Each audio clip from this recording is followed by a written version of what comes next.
You're listening to the Silicon Valley Podcast. On today's show, we sit down with Kelly Coyne, who is deeply immersed in the Silicon Valley startup community, having grown multiple startups from conception to over 100 million in valuation. Kelly has broad technology experience, but specializes in guiding robotics, artificial intelligence, augmented reality, virtual reality, and computer vision companies from concept to launch. On today's show, you'll learn about how the venture capitalists in Silicon Valley career paths have changed and what's different in their backgrounds now than before. What skills or knowledge is it going to take to be a successful venture capitalist in the future? What does it look like to be a fundable pre-seed hardware company? What are the two largest issues that early-stage robotics and artificial intelligence startups face? And what is humanized AI? And much, much more. Welcome to the Silicon Valley Podcast with your host, Sean Flynn, who interviews famous entrepreneurs, venture capitalists, and leaders in tech. Learn their secrets and see tomorrow's world today. Kelly, thank you for taking the time today to be on Silicon Valley. It's my absolute pleasure. Now, Kelly, you have this amazing, interesting background. Can you tell us the career path that led you to become a venture capitalist? Well, that's a flattering description of my background. Actually, so I started off, I'm from Denver, and I started off in telecommunications. And I worked at a company called Level 3. When I left there, I was working as the product manager for virtual private networks. I left and went and got my MBA at Oxford. And while I was out there, I had the pleasure of meeting the founder of Polycom, Brian Hinman. And he was starting a new stealth mode Wi-Fi hardware company. And he asked me to move to Silicon Valley and be the first hire. So that was what I did. Came out here, worked with them, stayed with them through over 100 employees, $100 million valuation, and 8 products launched, 6 in market. And that really helped me understand what it took to build a hardware product from scratch, particularly one with very deeply complicated software componentry. And after that, I left and I moved into a little garage with 5 AI PhDs. And I like to point out that it's a garage because we had to actually hang lights and fans because it wasn't attached to the house. So we were building I like to call it a flying robot because that sounds better, but yes, it's a drone, as you might suspect. And that was actually called Lily. Quite a famous and infamous story behind that. So I stayed with them through over 100 employees. And for them, I was running marketing, PR, sales, customer support. And the thing that I take most pride in, their beta testing program. There is nothing more complicated or terrifying than running a beta testing program for an autonomous flying robot for consumers. So after that, I kind of looked around Silicon Valley and I realized that there was a tremendous amount of talent in understanding the aspects of go-to-market for software, but really not that much in hardware. So I started a consulting firm that specialized in early stage deep tech go-to-market and helping companies understand what it took to get from an idea to launch. And it was during that time that I was actually mentoring a company out of Bolt and that my now partner happened to be invested in. And she spent about 6 months trying to get me to be CMO at one of her firms. And then eventually one day over lunch, she said, actually, you know what? Why don't we just start a firm together? And so that was the origin of Grit Venture. You'd mentioned the word deep tech in that. What is the definition of deep tech? There isn't one. I guess a broad idea, but I think right now, it's really more around artificial intelligence and that being based in any product. But it can also mean, frontier tech, space. Everyone has a bit of a different definition. So how is it different being on the entrepreneur side versus being now on the investor side? It's different in a lot of ways. The first thing is that you actually have to really make this transition from having one company be your baby, be this thing that you think about all day, every day, to having 7, 10 babies and really having to bounce through all of them and think through that and remove yourself a bit emotionally than in comparison to when you're in-house. And also, you're not actually doing the work. You can give them advice, you can give them structure, help them, but in the end, it is their company. And that's something I think, we need to remember as venture capitalists. Is that kind of frustrating for you, someone that it sounds like you really like to be hands-on and in the trenches? Not really, but that's because we've been very, very careful about picking our founders in our portfolio. They're people that we spend a lot of time with founders before we invest. And so all the people that we're working with are people that we have seen them take direction and run with it. For instance, one of our portfolio companies, I built their beta program. And then watching them execute that has actually been more of a delight than anything else. I'm actually glad I'm not the one executing it. So were there any struggles that you faced while doing these beta programs or beta testing that you'd like to share?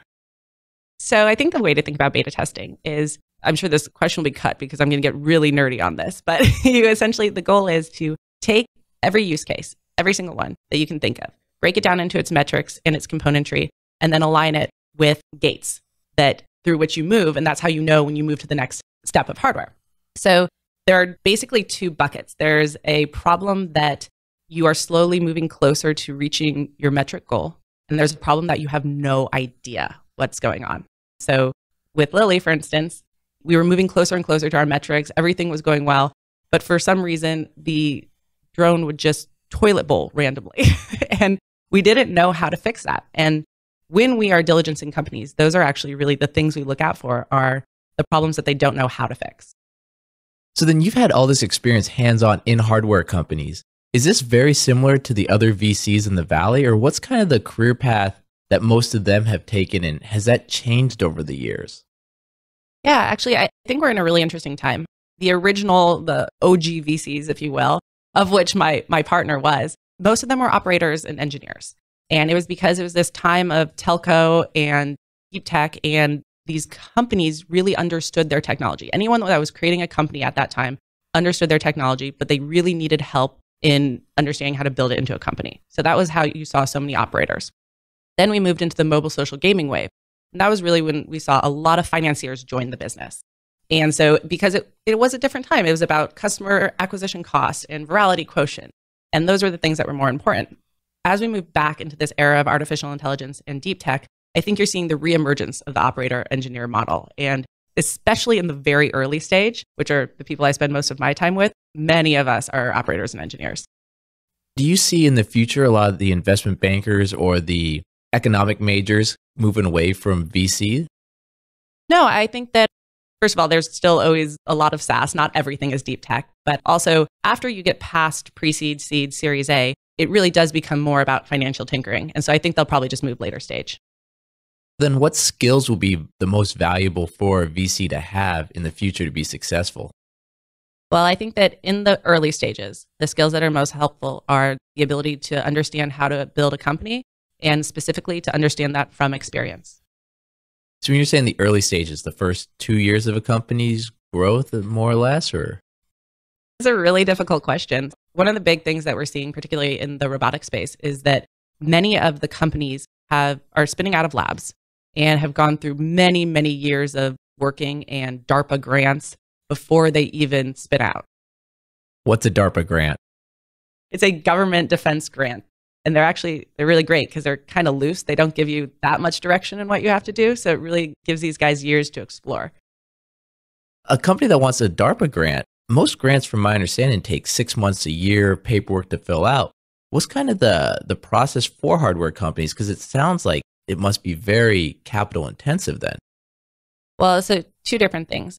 There's two different types of companies, and I'll get into the second one later. But the first type of company is one that spins out of a lab. And because of that, they're used to writing grants, and they have the time, and it's actually their job to write this grant. So they're getting paid to do that. It's not just that they're burning venture capital money while they're doing it.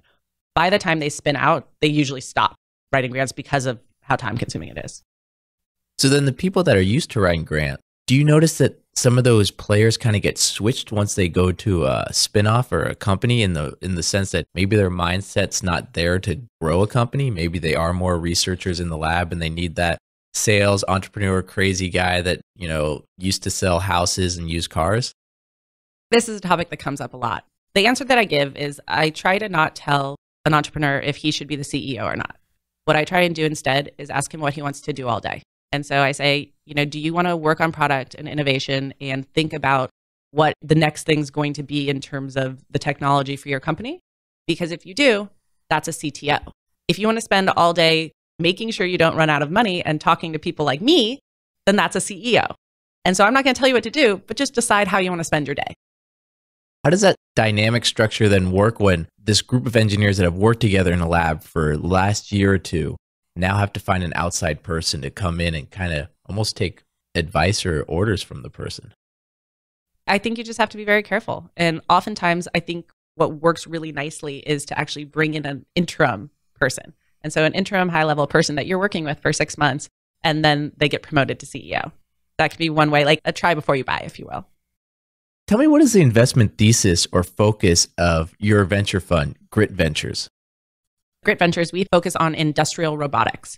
So very specifically, B2B. We don't have anything wandering around your home, and just solving these very large scale tasks that are needed.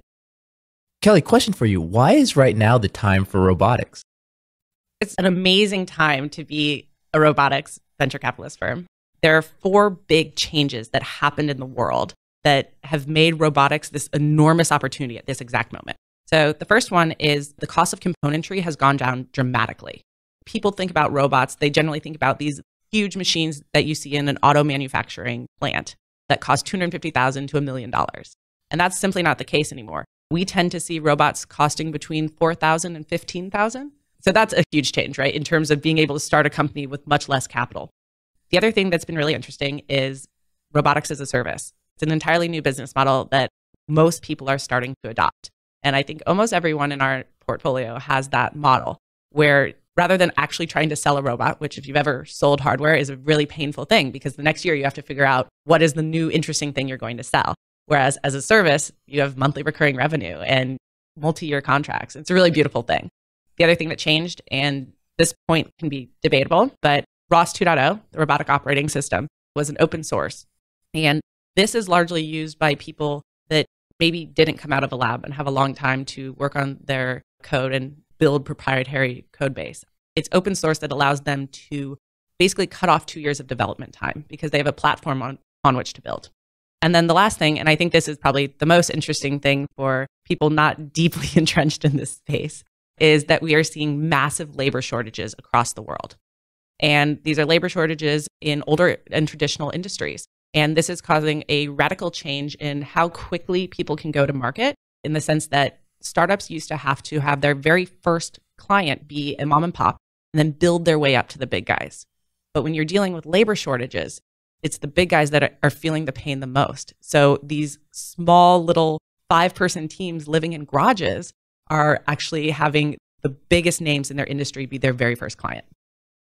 Now, why is there that labor shortage right now? Because in my mind, everyone is so scared that robots are going to take their jobs, whereas you're telling me right now there's no one in these jobs for the robots to replace. We focus on jobs that we call the 3Ds: dirty, dull, and dangerous. And so they're jobs that human beings don't want to do and arguably shouldn't be doing. And we tend to not look at companies trying to do replacement because there is so much labor shortage across the board in construction, agriculture, that it doesn't make sense to not go after that low-hanging fruit. Grit Ventures itself, what stage companies do you look at? Are they mostly early stage? Grit Ventures is a pre-seed company. That means the very first money that you take in after your angels, incubators, accelerators. And then the very first time you take in institutional funding, that's a pre-seed round. And so for us, that actually means something very different than what people might think. Pre-seed used to be a PowerPoint, just an idea with maybe one guy and he doesn't even have a team.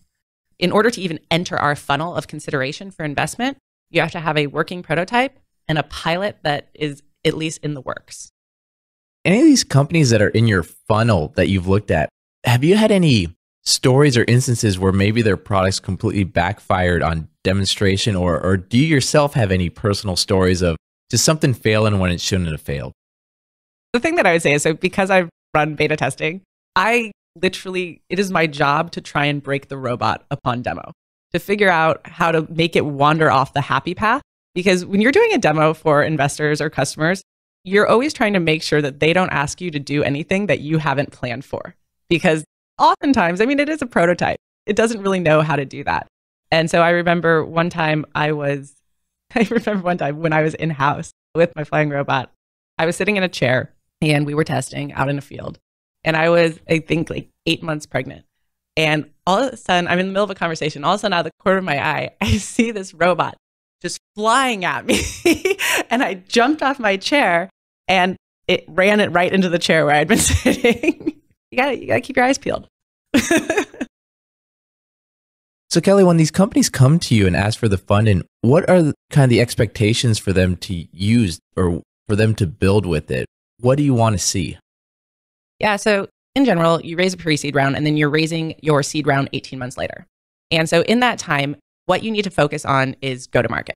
I always say that even 2 years ago, every Series A deck or every pre-seed deck that came across anyone's table had that one slide that had the number of patents pending because it was all about IP.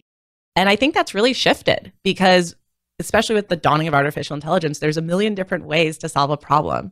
And so even if somebody's patented one thing, you can figure out a way around it. And so now go-to-market traction is really king. And I think that's a big mental shift for a lot of founders, particularly those coming out of labs. What are the largest issues that early stage robotics and artificial intelligence startups, what are they facing? So I think the largest issues are the idea of how to get from that pre-seed, that initial check, to seed. And what do you have to build in order to be attractive for seed? And when you're analyzing these early stage companies, there are two different components that you look at. You can look at the product and you can look at customer validation. And so that's why focusing in on your beta test and your go-to-market is really important. For the beta test, as companies begin to form, and even the most brilliant PhDs, it is not natural to think of how to build a beta test program for commercialization. You tend to think that people will hopefully just wander down the happy path, but really consumers act in ways that you could have never guessed. And then in terms of go-to-market, thinking through your pilot and specifically your pilot contract is extremely important. One of the things we coach people to do is to build very specific metrics into their contract that trigger an automatic rollover. So rather than saying, okay, we'll try it out for 6 months, and if we like it, we'll buy it, that doesn't work for the startup. So instead, you say, as soon as we meet these metrics, whenever that happens, you automatically become a customer and baking those in. But you have to do so much customer validation before you can get to that point. So for instance, we had one of our portfolio companies. They had been working with this customer for probably 6 months. They were piloting with them. The customer was thrilled to pieces with the experience, and they had baked 2 very specific metrics into their contract, but the customer wouldn't sign the contract. And so we said, you need to go back and do more distinct customer validation. And what they found out was one of the metrics was completely accurate, but the second one was this really bizarre revenue saving method that we could have never guessed in a million years. And it took them almost a month to tease that out of the customer, that was the secondary most important metric. Do you find that some of these established companies try to take advantage of startups in a way? Absolutely. That's the entire point of working with them on these contracts and actually baking in the metrics. And the other thing is too, you can't just even bake in the metrics. You have to be the one giving the data to them. You can't trust them to come back to you. You need to be the one proving it. For instance, one of our companies, ViaBot, is an outdoor debris cleanup robot. So essentially every night, like a Zamboni cleans your corporate campuses. You know, a person driving a Zamboni-like thing. And ViaBot is a robot that does that. And their very first customer was one of the top 3 property managers in the United States on one of the largest tech companies and campuses in the entire world. So high stakes. By the way, 5 guys under 30 in a garage, one of their parents' garages. And so when we started, we worked with the company, and the metrics that we came up with were they need to clean up 80% of bottles and 80% of leaves. And so the way we decided to feed that back to them was we set up cameras along the parking lot and did before and after shots, and then overlaid them to be able to prove that they had cleaned up 80%. Then our secondary metric was there had to be no more than 1 garbage bag full of leaves, right? And so it's these really specific things that they can tell the customer, we met this, now start paying us. But interestingly, I think this is a great example of the stage that pre-seed companies are at now. So all of this that I'm saying and all that work we did was even before I invested. And then when I actually pulled the trigger and invested, they had revenue within 1 month.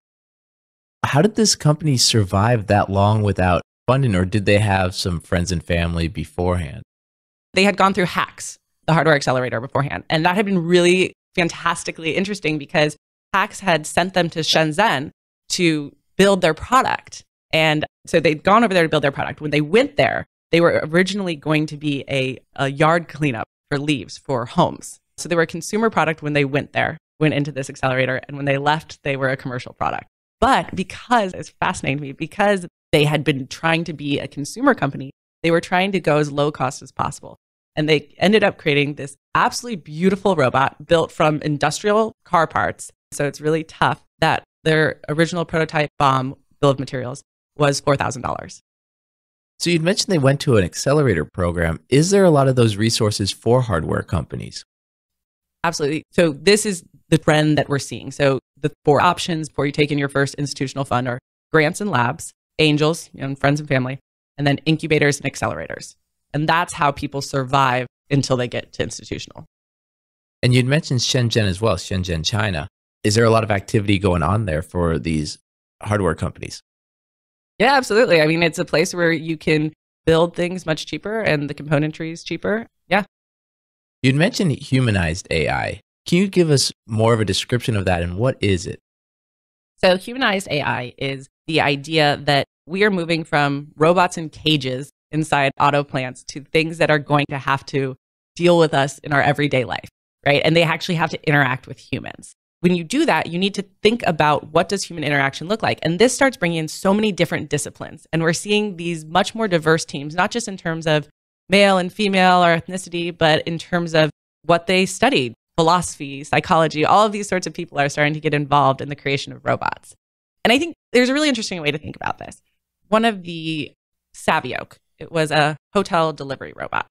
And one of the stories that they told me at one point was that the thing they were most proud of solving was elevator etiquette. And I love this. I love this because I really think it wraps people's heads around the battles that we face in robotics.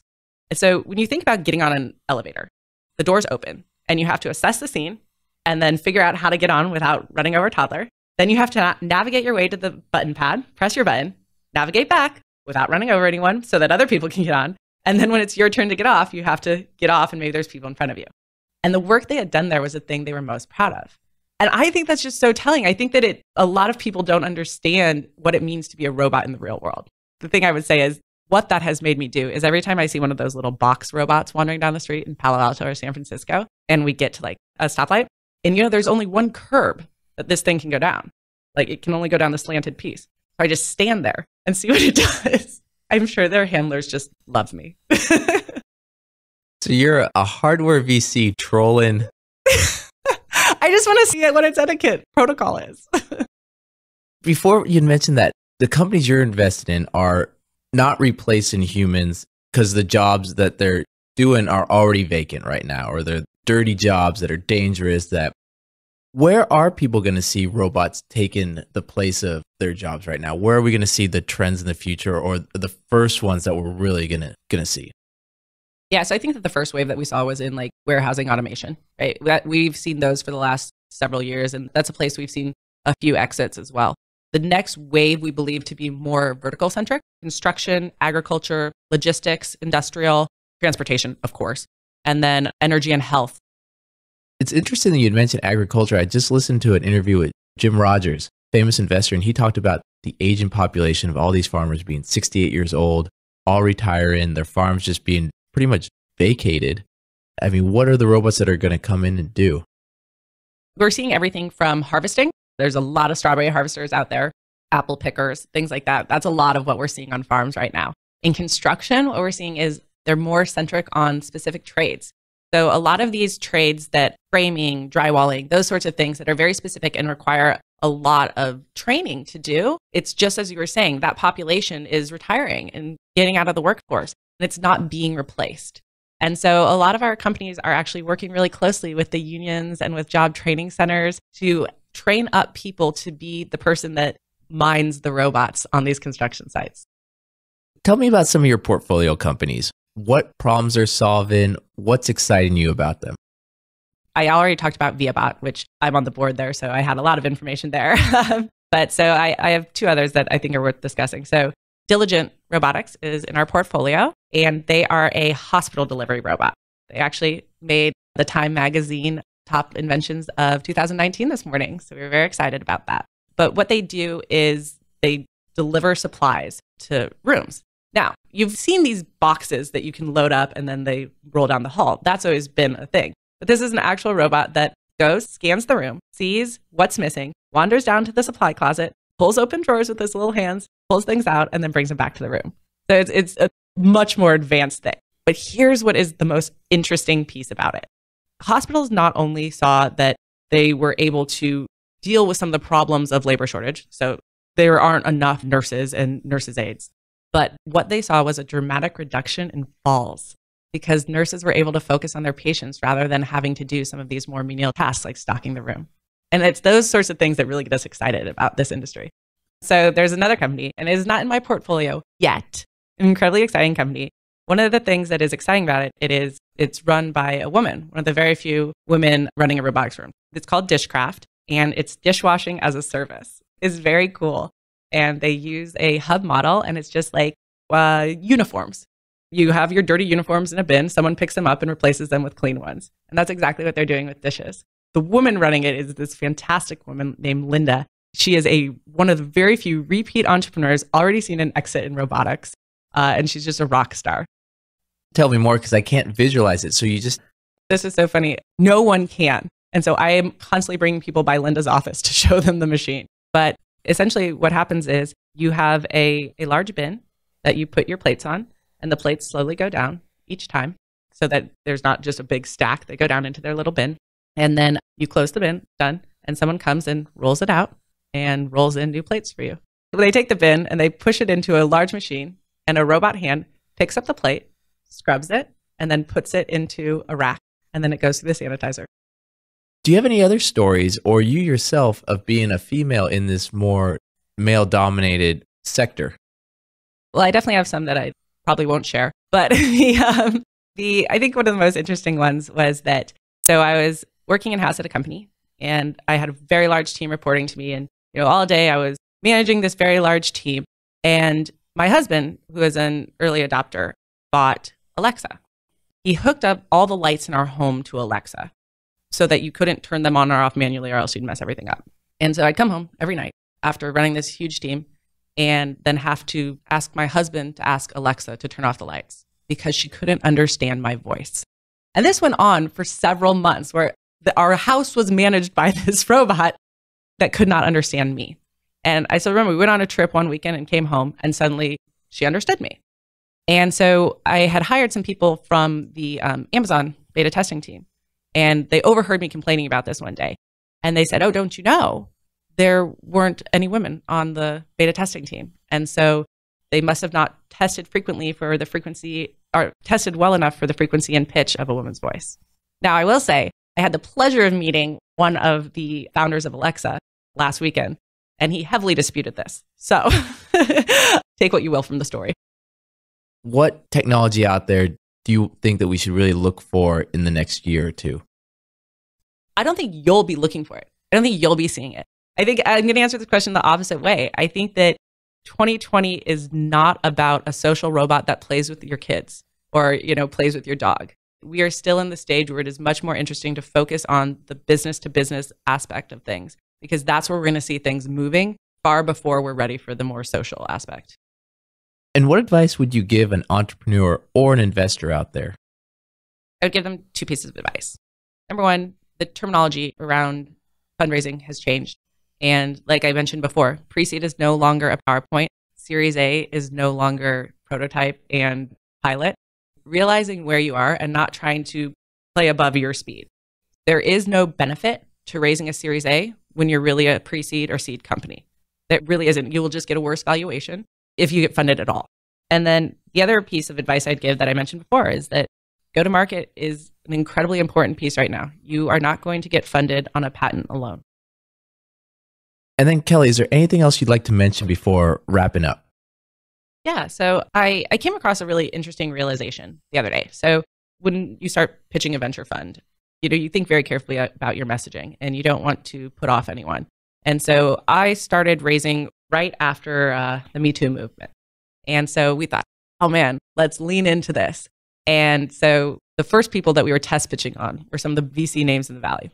And every single one of these male VCs told us to take that piece of our pitch out, the piece about, leaning into women and who we are. And they said nobody wants their hand slapped anymore. So we removed that. But it wasn't until I was in a room with one of our investors, and she had told me that she wanted to invest primarily in women GPs. But because of that, her portfolio was heavily skewed to consumer and health. And she didn't really have anything at all in deep tech. And that really got me thinking because, and this comes back to kind of the humanized AI topic we were talking about before. Right now, at this exact moment, we are teaching machines what it means to be a human being. That's what we're doing. We're teaching them what that means. And we only have this largely male faces around the table. And this is probably the most important place that we can be inserting women GPs and women entrepreneurs is into this world of teaching machines. We don't necessarily need any more women consumer VCs. We've got that covered. And so I think this is a really important time to be keeping your eyes peeled for diversity and making sure that we're truly teaching these machines correctly. I know that we've already seen instances of racism in artificial intelligence. And even if you're trying to keep your eye on it, unless you have those right faces around the table, you can't think of everything. And while this isn't specific to diversity, the story that I always think about around thinking about everything is Facebook, I believe. They used two different artificial intelligence machines and they told them to haggle with each other. And so they were trying to get to the best deal that was the best for both of them. And within a very short period of time, the machines created their own language because the engineers had forgotten to tell the machines that they had to only haggle in English. And when you think about that, some of the brightest minds just, they forgot that little back door of you have to talk in English. And so because of that, I think it's just a really good example of there is always going to be something you forget. Even if you do an excellent job at building diverse teams and thinking of every angle, there's always going to be something you forget, but you should be doing your best to try and avoid that.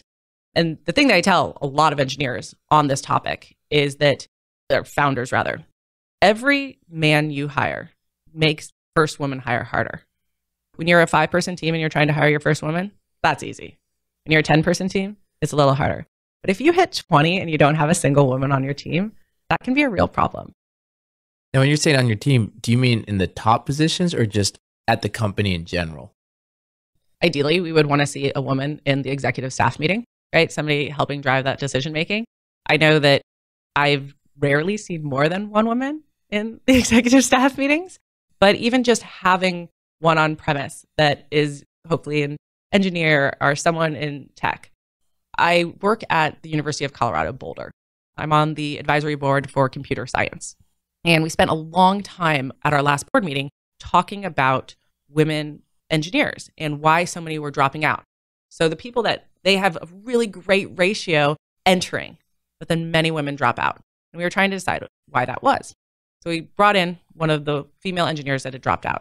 And she said that anytime you were in the lab past 5 p.m., it just devolved into bro culture. And this is great. So the guy sitting next to me said, he raised his hand and he said, "What is bro culture?" And I just burst out laughing. Like, you really don't know what she's talking about? The thing is, you're working a lot of late nights and you're working together really intensely. The atmosphere is different when it's 49 men and 1 woman versus 40 men and 10 women.